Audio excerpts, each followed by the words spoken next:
Hello, I hope you're all doing well. I will skip the introduction because I keep this account private, so most people know me personally quite well and what I do.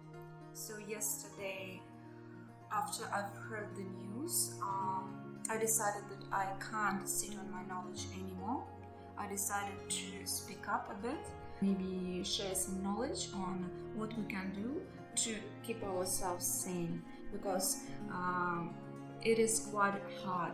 So if you remember how it all started, we all were very friendly, we were accepting, we were just feeling that we are all in it together.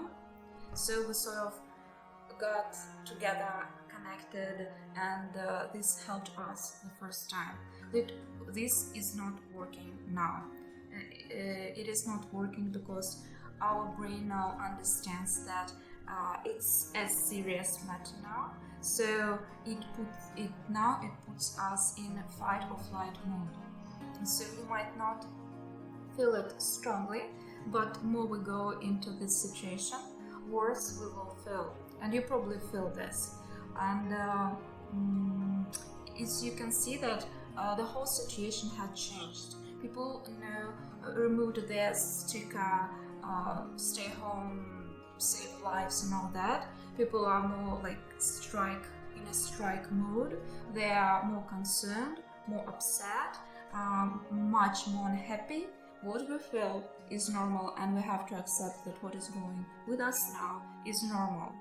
So yes, we want to go on a strike, we want to argue, we don't want to wear masks, we feel like we're restrained. Our, let's say, may I say it, like a beast inside of us are sort of disagreeing with all that, because we feel like we need to run. So what happens to us is we are in a mode of basic survival. So you may ask, what is the danger if we are just sitting in our home? It's warm, sort of chilly, but still. So it's sort of warm, and we have food, we have toilet paper, we have everything. Why it is so distressing? So by sitting at home, we can't release our stress chemicals like adrenaline, cortisol, norepinephrine. We can't just through sitting in a our comfort shell, not feel things. So there is number two. We feel things, we see things, we accept what is going on in the world. Like we see deaths, we see these government people every day on TV who are sometimes not very convincing, not very logical. They deliver things not in a quite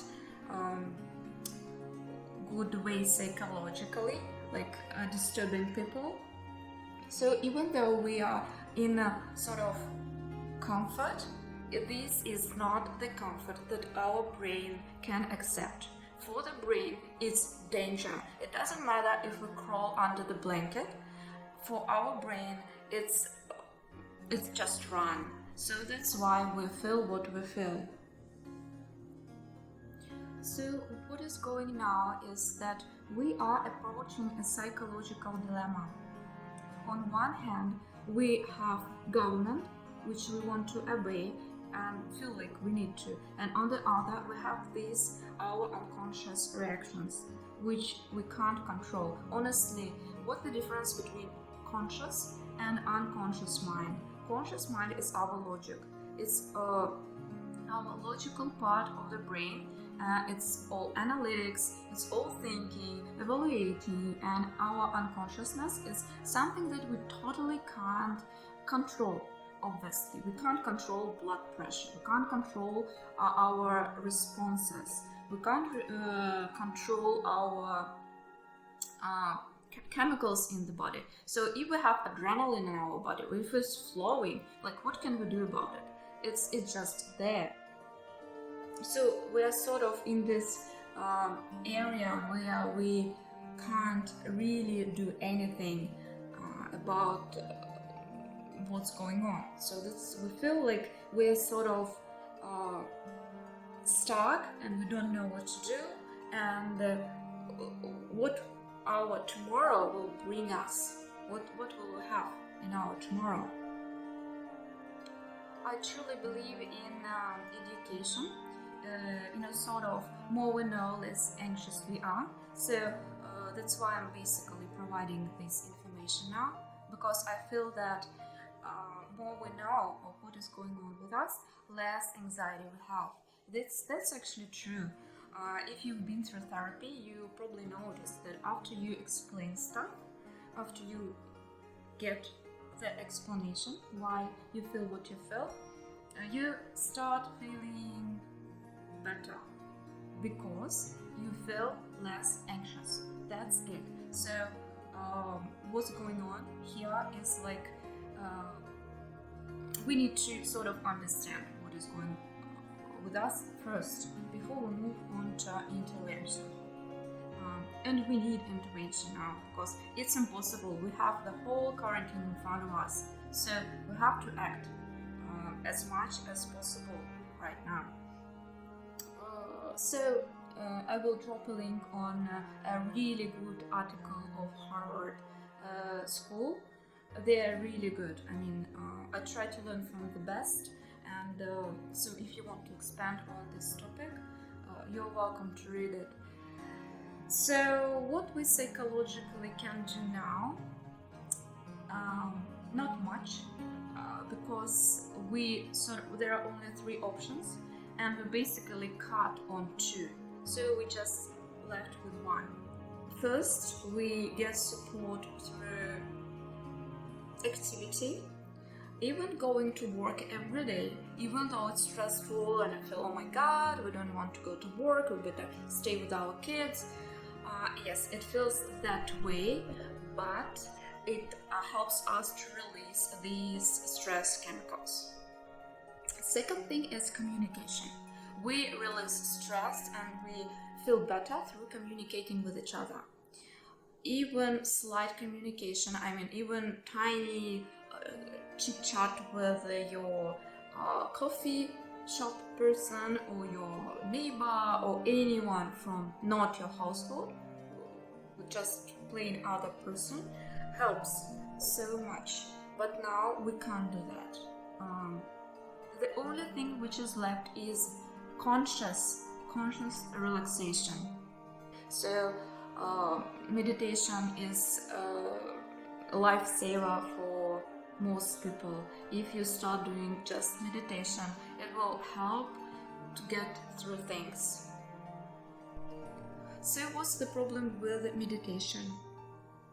Now, even though it's very good, but as you can feel it, if you don't have this habit, if you didn't have this habit before yesterday 6 p.m., it might be quite hard to start now, to just sit on a yoga mat and relax. It's hard because we are in this fight or flight mode now, or close to it.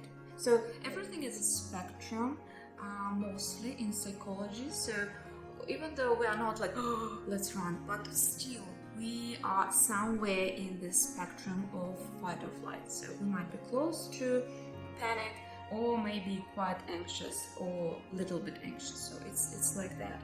And this feeling just makes it so hard to sit and to relax, because our brain wants to run and we consciously can't make it not want to run. Consciously we can sit and can try to relax, but it will be quite an enormous effort to do that, unfortunately. But what I'm leading to now is that even though we don't have direct access to unconsciousness to relax ourselves, there are certain methods or interventions. I like this word, intervention. In essence, what we need now is access to our unconscious mind to sort of discuss with it and tell it that's okay. That's okay to worry. That's okay to be nervous now. But let's use this resource. Let's use this energy in calming ourselves and living a better life in these circumstances. So yes, here we have a choice, and I have created a short, really short intervention that can help you to sort of convince your subconsciousness not to worry as much, make it more comfortable for you.